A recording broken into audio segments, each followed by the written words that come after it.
अस्सलामुअलैकुम नाजरीन जी, मैं हूं नाइला भट्टी और आप देख रहे हैं न्यू BBC न्यूज HD। आइए शामिल करते हैं आज की अहम खबर शामिल करते हैं खानेवाल से। साजिद महमूद मलिक की रिपोर्ट के मुताबिक ईद मिलन पार्टी सदर हाजी मोहम्मद जावेद जरगर इंसारी बिरादरी मखदूमपुर पहोड़ा जिला खानेवाल की तरफ से ईद मिलन पार्टी का एहतमाम किया गया।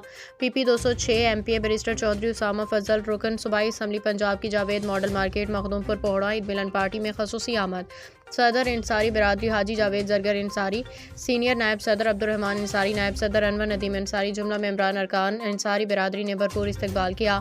सदर जुमला मेम्बरान को मुबारकबाद पेश की। ईद मिलन पार्टी के मौका पे MPA बैरिस्टर चौधरी उसामा फजल की तरफ से खुशखबरी। शहर का सीवरेज का mega project, girls degree college का क़याम, बॉयज़ हायर सेकेंडरी स्कूल इम्तिहानी मरकज़ की वापसी, कब्रिस्तान में खंभों लाइट का बंदोबस्त, ये चारों प्रोजेक्ट इंशाअल्लाह 2025 में मुकम्मल करवाने की यकीन दहानी और वादा किया। सदर हाजी जावेद जरगर इंसारी, सीनियर नायब सदर अब्दुर्रहमान इंसारी, नायब सदर अनवर नदीम इंसारी, जुमला मेम्बरान अरकान इंसारी बिरादरी और रहनुमा मुस्लिम लीग नून चौधरी खालिद महमूद मलिक, हाजी फारूक मलिक, कामरान जावेद शाह, चौधरी जफर हयात इस मौका पर मौजूद थे।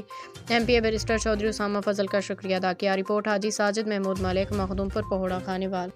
अब तक के लिए इतना ही। मज़ीद खबरों और अपडेट्स के लिए देखते रहें न्यू BBC न्यूज HD।